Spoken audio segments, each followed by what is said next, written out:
திரு விஜய் அவர்கள் இங்கே ஏகனாபுரம் பரந்தூர் சென்று திரும்பிய நிலையில் அவரும் அங்கே செல்வார் என்கின்ற பொழுது அதே நாளில் ஜனவரி 20ஆம் தேதி தமிழக காவல்துறையினுடைய இவ்வழக்கை விசாரித்து வரும் தமிழக காவல்துறையினுடைய சிபிசிஐடி அமைப்பு நீதிமன்றத்தில் ஒரு குற்றப்பத்திரிகை தாக்கல் செய்திருக்கிறது. அந்த குற்றப்பத்திரிகையின்படி இந்த குற்றச்செயலை செய்தவர்கள் என்று 3 பேர் மீது குற்றம் சுமத்தி இருந்தது அந்த குற்றப்பத்திரிகை. இந்த 3 பேருமே பட்டியலினது மக்கள் தான் என்று அந்த பகுதியைச் சேர்ந்தவர்கள் தான் என்பது தெரிய வந்தவுடன் இது எப்படி என்கின்ற பெரிய கேள்வி எழுந்தபோது அதில் அதற்கான விளக்கத்தை சிபிசிஐடி குற்றப்பத்திரிகையில் தந்திருக்கிறது. குற்றவாளிகள் இவர்கள்தான் என்பதை விசாரணையுடைய ஆரம்ப கட்டத்திலேயே கண்டுபிடித்து விட்டோம், ஆனால் கைது செய்யவில்லை. காரணம் என்னவென்றால் இவர்கள் தான் கலந்தார்கள் என்று தெரியும். நாங்கள் அந்த டிஎன்ஏ பரிசோதனை செய்த 60-70 பேரில் இவர்களும் இருக்கிறார்கள், அது ஒத்து போய்விட்டது. எல்லாம் தெரிந்த பிறகும் கூட அவர்களை நாங்கள் கைது செய்யாமல் விட்டதுக்கு காரணம்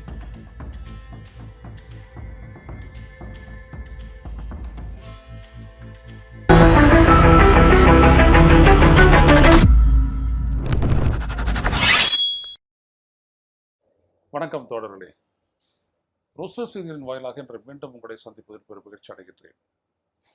தமிழக வெற்றி கழகத்தினுடைய தலைவர் விஜய் அவர்கள் கடந்த 20ஆம் தேதி இந்த பரந்தூர் விமான நிலைய திட்ட பகுதிகளுக்கு, ஏகனாபுரம் உள்ளிட்ட பகுதிகளுக்கு சென்று அந்த மக்களிடையே உரையாற்றியதை தொடர்ந்து ஒரு செய்தி பரவியது. அடுத்தபடியாக விஜய் புதுக்கோட்டை மாவட்டம் வேங்கை வயல் கிராமத்துக்கு செல்வார். அங்கு பாதிக்கப்பட்ட மக்கள், ஏனென்றால் அங்குதான் அந்த மேல்நிலை நீர்த்தொட்டியில் மனித கழிவு கலக்கப்பட்டு அந்த நீரை பருகிய பலரும் பாதிக்கப்பட்டு மருத்துவமனையில் சேர்க்கப்பட்டார்கள் என்று 2 நாட்களுக்கு முன்னால் 2023ஆம் ஆண்டு டிசம்பர் மாதத்தில் அந்த புகார் அளிக்கப்பட்டது. அதன் அடிப்படையில் காவல்துறை தொடர்ந்து விசாரித்து வருகிறது. ஏனென்றால் இந்த தண்ணீர் தொட்டி, மேல்நிலை தண்ணீர் தொட்டி இருந்த இடம் பட்டியலின மக்கள் வசிக்கக்கூடிய பகுதி. அந்த பகுதிக்கு செல்லக்கூடிய அந்த தண்ணீரில் இவ்வாறு கலந்தது அந்த மக்களை சாதி ரீதியாக பழிவாங்கக்கூடிய அல்லது அவமதிக்கக்கூடிய ஒரு மோசமான செயல் என்று சொல்லப்பட்டது. அதுக்கு காரணமான குற்றவாளிகளை கண்டுபிடிக்க வேண்டும் என்று, கண்டுபிடித்து சட்டத்தின் முன் நிறுத்த வேண்டும் என்று எல்லோரும் குரல் கொடுத்தார்கள். ஆனால் சற்றப்ப 2 ஆண்டுகள் ஆகியும் அது தொடர்பாக எந்த ஒரு குற்றப்பத்திரிகையும் தாக்கல் செய்யப்படவில்லை நீதிமன்றத்தில். இப்படிப்பட்ட ஒரு நிலையில்தான் திரு விஜய் அவர்கள் இங்கே ஏகனாபுரம் பரந்தூர் சென்று திரும்பிய நிலையில் அவரும் அங்கே செல்வார் என்கின்ற பொழுது அதே நாளில் ஜனவரி 20ஆம் தேதி தமிழக காவல்துறையினுடைய இவ்வழக்கை விசாரித்து வரும் தமிழக காவல்துறையினுடைய சிபிசிஐடி அமைப்பு பிரிவு நீதிமன்றத்தில் ஒரு குற்றப்பத்திரிகை தாக்கல் செய்திருக்கிறது. அந்த குற்றப்பத்திரிகையின்படி இந்த குற்றச்செயலை செய்தவர்கள் என்று 3 பேர் மீது குற்றம் சுமத்தி இருந்தது அந்த குற்றப்பத்திரிகை. ஒன்று முரளி ராஜா என்பவர், இன்னொருவர் முத்துகிருஷ்ணன், இன்னொருவர் சுதர்சன் ஆகிய 3 பேர். இவர்கள் 3 பேருமே பொதுவாக இந்த வழக்கை அவதானித்து வரும், இந்த குற்றச்செயலை கவனித்து வரக்கூடிய அனைவருக்குமே இவர்கள் ஊரை சேர்ந்தவர்கள், மேல் சாதியினர் என்றுதான் கருதி கொண்டிருந்தார்கள். ஆனால் இந்த 3 பேருமே பட்டியலினது மக்கள் தான் என்று, அந்த பகுதியைச் சேர்ந்தவர்கள் தான் என்பது தெரிய வந்தவுடன் இது எப்படி என்கின்ற பெரிய கேள்வி எழுந்தபோது அதில் அதற்கான விளக்கத்தை சிபிசிஐடி குற்றப்பத்திரிகையில் தந்திருக்கிறது. அது என்ன சொல்லுகிறது என்றால், இந்த அங்கே நடந்த விடயம் சாதிகளுக்கு இடையிலான மோதலோ அதன் வெளிப்பாடோ பழிவாங்கும் நடவடிக்கையோ அல்ல. அந்த வேங்கை வயல் கிராமத்தினுடைய ஊராட்சி மன்ற தலைவராக இருக்கக்கூடிய அந்த அம்மையாரினுடைய கணவருக்கும் இன்னொருவருக்கும் ஏற்பட்ட முன்விரோதம் காரணமாக இந்த அம்மையாரையும் அவருடைய கணவரையும் பழிவாங்க வேண்டும் என்பதற்காக இந்த மேல் சாதியினருக்கும் அங்கே இருக்கக்கூடிய மற்ற சாதியினருக்கும் இங்கே இருக்கக்கூடிய அந்த பட்டியலினத்தாருக்கும் இடையே ஒரு முரண்களை தோற்றுவிப்பதை போல, அதற்கு காரணம் இவர்கள் தான் என்று சொல்வதை போல. ஏனென்றால் அந்த ஊராட்சி மன்ற தலைவராக இருப்பவர் முத்துராஜா சமூகத்தை சேர்ந்தவர், இதர பிற்படுத்தப்பட்ட வகுப்பில் வரக்கூடிய ஒரு சமூகம். அது அவர்கள் மீது குற்றம் சாட்டுவதற்காக இப்படி ஒரு திட்டத்தை நிறைவேற்றி அவர்கள் போய் மேலே நீர்த்தொட்டி கண்காணிப்பதற்காக மேலே சென்றதாக சென்று அவர்கள் அந்த கழிவை கலந்துவிட்டு, மனித கழிவை கலந்துவிட்டு இறங்கி விட்டார்கள். என்று குற்றப்பத்திரிகை கூறுகிறது. இந்த குற்றப்பத்திரிகையினுடைய இந்த கூற்று, இந்த கண்டுபிடிப்பு, இதை விடுதலை சிறுத்தைகள் கட்சி தலைவர் திருமா உட்பட இன்னும் பலரும் எதிர்க்கின்றனர். எந்த மக்கள் பாதிக்கப்பட்டார்களோ அந்த மக்களிடையே இருந்த சிலரை குற்றவாளிகளாக்கி காவல்துறை இந்த வழக்கை முடிக்க பார்க்கிறது என்று அவர்கள் சொல்கிறார்கள். இது தொடர்பாக பரவலாக ஒரு விவாதம் வந்த நிலையில் இது நீதிமன்றத்தில் விசாரணைக்கு வந்தபோது இதை விசாரிக்கக்கூடிய 2 நீதிபதிகள் என்ன சொன்னார்கள் என்றால், கண்ணன் என்பவரின் சார்பாக அந்த வழக்கு தொடரப்பட்டது. நீதிபதிகள் என்ன சொன்னார்கள் என்றால், இந்த குற்றப்பத்திரிகைக்கு எதிராக நீங்கள் சொல்ல விரும்புவதை நீங்கள் சொல்லுங்கள், உங்களுடைய பதிலை மார்ச் 10ஆம் தேதிக்குள் தாக்கல் செய்யுங்கள், நாங்கள் விசாரித்து சொல்கின்றோம், இதை சிபிஐக்கு மாற்ற வேண்டுமா தேவையில்லை என்பதை அப்பொழுது சொல்லலாம் என்று சொல்லிவிட்டார்கள். இதன் பிறகு சிபிசிஐடியிடமிருந்து ஒரு விளக்க அறிக்கை வந்திருக்கிறது. அவர்கள் என்ன சொல்கிறார்கள் என்றால், நாங்கள் இதை தீவிரமாக விசாரித்தோம், குற்றவாளிகள் இவர்கள்தான் என்பதை விசாரணையுடைய ஆரம்ப கட்டத்திலேயே கண்டுபிடித்து விட்டோம், ஆனால் கைது செய்யவில்லை. காரணம் என்னவென்றால், இவர்கள் தான் கலந்தார்கள் என்று தெரியும், நாங்கள் அந்த டிஎன்ஏ பரிசோதனை செய்த 60-70 பேர்கள் இவர்களும் இருக்கிறார்கள், அது ஒத்துப்போய்விட்டது. எல்லாம் தெரிந்த பிறகும் கூட அவர்களை நாங்கள் கைது செய்யாமல் விட்டதுக்கு காரணம், அவர்களிடமிருந்த உண்மை அவர்கள் வாயிலிருந்தே வெளிவர வேண்டும் என்பதற்காக காத்து கொண்டிருந்தோம்.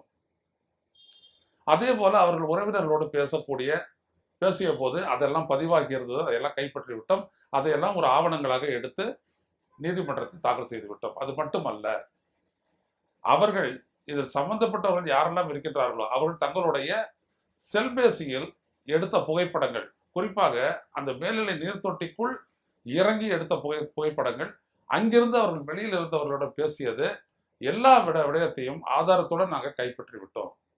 கைப்பற்றிய நிலையில் தான், அதற்குத்தான் இவ்வளவு காலம் பிடித்தது, கைப்பற்றிய நிலையில் தான் நாங்கள் இதை பதிவு செய்திருக்கின்றோம் என்று சொல்கிறார்கள். இதில் முரளிராஜா என்பவர் தமிழக காவல்துறையினுடைய ஒரு கான்ஸ்டபிளாக அங்கே பணியாற்றிக் கொண்டிருக்கிறார். ஆக இந்த வழக்கை என்னை பொறுத்த வரைக்கும் தமிழக காவல்துறையினுடைய சிபிசிஐடி நேர்மையாக விசாரித்திருப்பதுதான் அவர்கள் தாக்கல் செய்த அந்த குற்றப்பத்திரிகை தொடர்பாக அளித்த விளக்கத்திலிருந்து தெரிகிறது.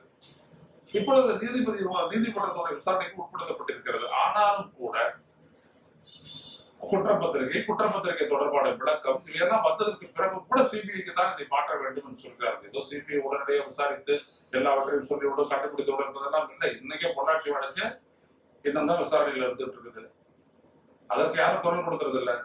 தமிழக காவல்துறை சொன்னா மட்டும் குரல் கொடுக்குறோம். இப்ப கள்ளக்குறிச்சி சம்பவத்துக்கு சிபிசிஐடி வேணும்னு சொன்னாங்க. ஏன்னு கேட்டா, காவல் நிலையத்திலிருந்து 300 மீட்டர்லயே வந்துட்டு பாத்தீங்கன்னா அந்த கள்ளச்சாராயம் விஷச்சாராயம் விட்டு இருக்கிறார்கள். எனவே காவல்துறையினரையே காப்பாற்றலாம் என்கின்ற அந்த அடிப்படையில் கான்ஃபிளிக்ட் ஆஃப் இன்ட்ரெஸ்ட் என்று சொல்வார்கள். அந்த அடிப்படையில் நாம என்ன சிபிஐ விசாரிக்கணும்னு சொன்னா ரைட்டு, நீதிமன்றமும் சொல்லிச்சு, ரெக்கமெண்ட் பண்ணிடுச்சு, அது சிபிஐ விசாரணைக்கு போயிடுச்சு. ஏன்னா தமிழக அரசியல்வாதிகள் தாங்கள் சம்பந்தப்பட்ட விடயத்தில் பாத்தீங்கன்னா வழக்கை சுருக்க நினைப்பார்கள். அது ஒரு பெரிய நெக்ஸஸ் என்பதை எல்லாம் வெளியில கொண்டு வரப்பட்டார்கள். இந்த விடயத்தில் அப்படி இல்லாமல் இந்த விசாரணை நேர்த்தியாக நடைபெற்றிருப்பது தெரிகிறது.